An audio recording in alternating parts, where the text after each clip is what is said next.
Hi YouTube and welcome back to my channel. In today's video we are talking all about how to create Instagram carousels, why you should create them, how to create them, and I'm going to show you a bit of a step-by-step walkthrough of one of my recently most saved carousels so you can see really what goes into it, why it was so saved, and how you can replicate the same for your Instagram account. Hi, I'm Bella Foxwell, Instagram strategist and coach that drops a brand new video to this channel every single week, all about Instagram marketing. If you are a returning subscriber, thank you so much for your ongoing support.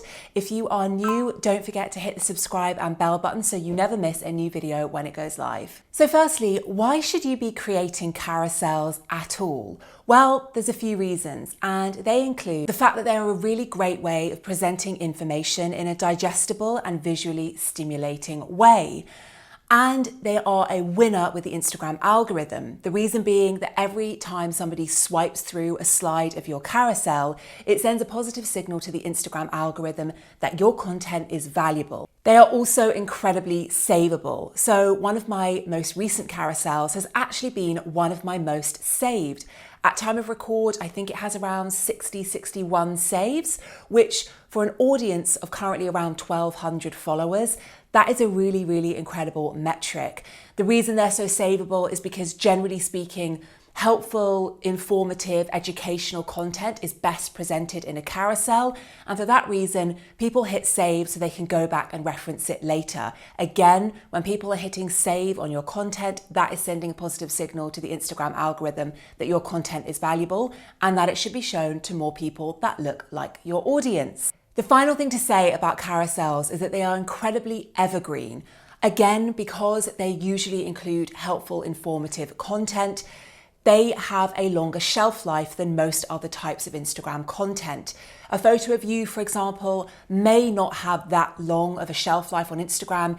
Once you post it, it will get a burst of engagement, a burst of comments perhaps. But for an Instagram carousel, you may well see increasing numbers of saves and even shares maybe a few weeks after you hit publish on that post. So there are some of the reasons why you should be creating and sharing Instagram carousels on your Instagram account. But with that in mind, there are a few things to just keep in mind when you're creating carousels, because there are a lot of subpar carousels out there. There's a lot of average carousels circling around on Instagram.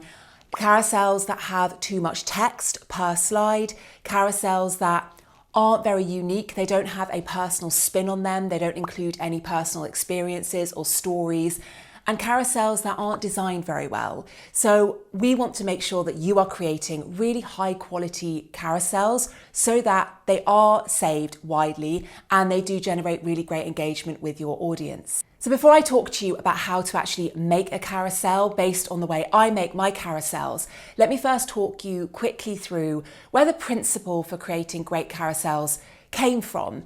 What is the rationale? What is the thinking behind a really savable, swipeable carousel? Well, I learned this strategy from Chris Do, who is another YouTuber, an entrepreneur, graphic designer, all-round amazing creator and creative, who put out a YouTube video recently, and in it included the AIDA framework. Now, the AIDA framework was first coined by Elias St. Elmo Lewis, one of the pioneers of advertising. And he actually came up with this framework as a way of outlining a sales funnel, a really good sales funnel. But Christo turned this framework on its head and actually applied it to carousels. And that framework is attention, interest, detail, and action. And when you are looking at an Instagram carousel, the way that applies is you have the attention grabbing in the first slide. So that first slide of your carousel, what is in it for your audience? Why should they care? Why should they click onto the carousel and then swipe through all 10 slides? Then you build interest with the next 5 to 6 slides. So you draw your audience in with additional information in bite-sized pieces. And this is a great place to share personal experiences or insights based on your own experience. The penultimate 3 slides, this is where you provide the detail, e.g. actionable steps, like a checklist or step by step if this is an educational carousel, or the key learnings if this is a more of a personal story that you are sharing through the format of a carousel. And finally, the call to action. You want to tell your audience what to do, whether that is commenting below, whether that is saving the carousel, whether that is subscribing to your upcoming webinar, whatever it is, give people an action to take. So that is what that AIDA framework looks like, spread across the 10 slides of a carousel. 10 slides because that is how many slides you can include in a carousel. Now, like I mentioned earlier, it's really important when you share a carousel to make sure that you have the text kept to a minimum on each slide, and so that you really tease the story across the 10 slides to encourage people to keep swiping through. If you overload too much text on each slide, perhaps because you think the more information the better, you want to make this really, really value packed, you're going to get people dropping off because they won't stick around to read all of that information per slide. So really the secret to a great carousel is by keeping the text to a minimum on each slide and really understanding how you can tease that story, that content, that information over 10 slides to really keep people swiping through right to the end. And remember, as I said earlier, where you can weave in personal stories and personal experiences, that is really what is going to elevate your carousel from every other carousel out there. Carousels aren't unique. You know, lots of people are currently sharing them. But like I said, there are many, many out there on Instagram which are just pretty average. And the reason they're average is either because the design isn't great or because it's information that you can get elsewhere. And what is going to make your carousel stand out from the crowd is by including in there an experience, an anecdote, an insight that can't be found elsewhere because it is unique to you. So how do you actually make your carousel? Well, I don't use any fancy software. You, of course, can. If you are proficient using software like Adobe, then definitely use that. I actually just use Canva because that is all I can use. I am not proficient with other software. So I use Canva, and the way I make my carousels is a little bit different to some of the ways other people make carousels. I'm going to link to a video down in the description box below, and I'll show a quick preview now on the screen. This tutorial that I'm linking to actually starts you off with one entire graphic that you add all of your text to and graphical elements to and images to, and then you chop up after the fact, which probably will be easier for lots of people. However, I actually don't mind working with my carousel already broken up into the individual slides. And I will put the name of the tool on the screen now that I use to cut perfectly in half any graphical elements I use, any images of me that I use. I use this tool that I'm linking to on the screen and in the description box below to cut up those elements perfectly, and then I drop them onto the slides so that when you are swiping through the carousel, those images look like they have been perfectly cut. There's no seam between them. You swipe through one slide to the next and the image carries over really, really seamlessly. So that is the tool that I use to achieve that appearance, that look. But like I said, have a look at the tutorial that I'm linking to in the description box below if you want to know the other way of creating carousels in Canva. Apart from the logistical side of how you actually make your carousel and the tools that you might want to use, really the most important thing to say about creating an effective and engaging and incredibly savable carousel is to outline it ahead of time.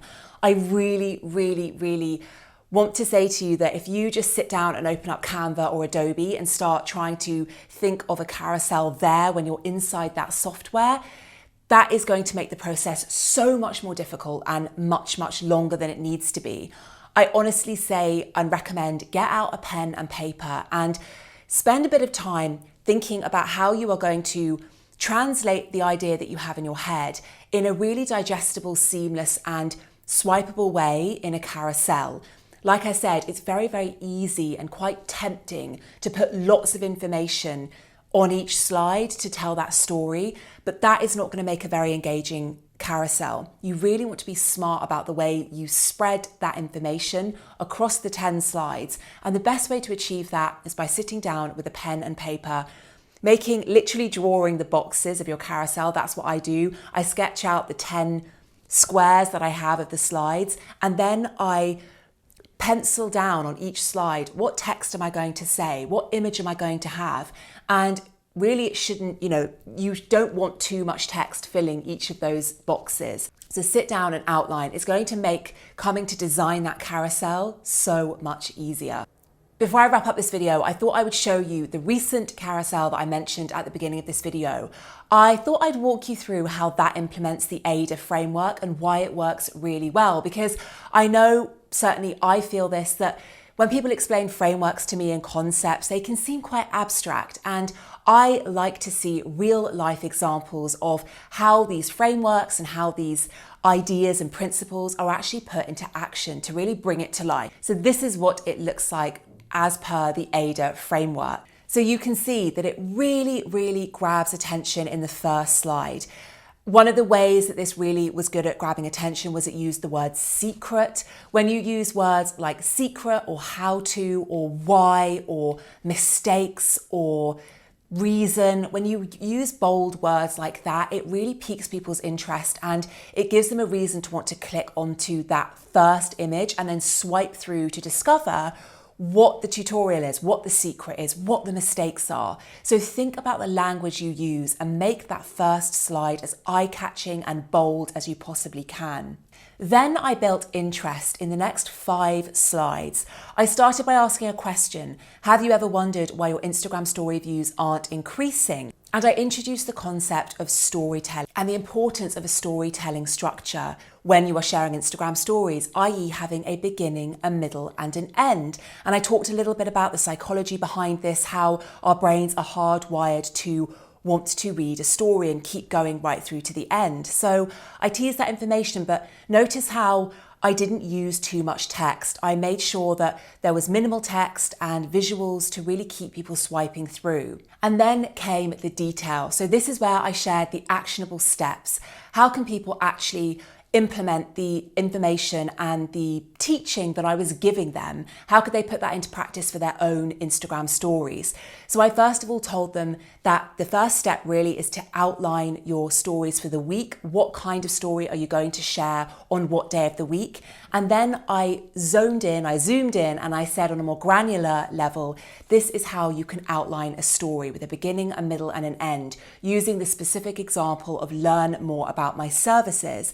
And then I gave a bonus tip explaining how bookending Instagram stories with branded slides is a really great way of increasing brand awareness and making people stop and be aware when it is your story you're sharing. Finally, I wrapped up with action, with the call to action being don't forget to save this carousel. And I also included a nice handy recap of what they had just learned, so that hopefully not only are they going to save this carousel, but they're going to go away and actually put my lesson, put my teaching into practice and get some results for themselves. So that was my carousel in action using the AIDA framework, using the principles that I've taught you in this video. Now, my best advice to you would be to go have a look at your Instagram insights, have a look at some of your recent best performing Instagram posts, and think about how you could best turn those into a carousel. Maybe you can elaborate a little bit more. Maybe you can just expand on those ideas that have performed really well for you in a normal standalone image format or Instagram IGTV even. How can you turn those great, well-performing ideas into a carousel? That's all for this week's video. If you enjoyed it, don't forget to hit the subscribe and bell button so you never miss a new video when it drops every single week. And don't forget, I've dropped links to a bunch of free resources in the description box below, to other videos like this, but also to my free guide, which helps you plan a month worth of Instagram stories. There's prompts, there's scripts. It's a really amazing free guide. And I've linked to that in the description box below. I will see you next week for a brand new video. Thank you so much for watching. Bye.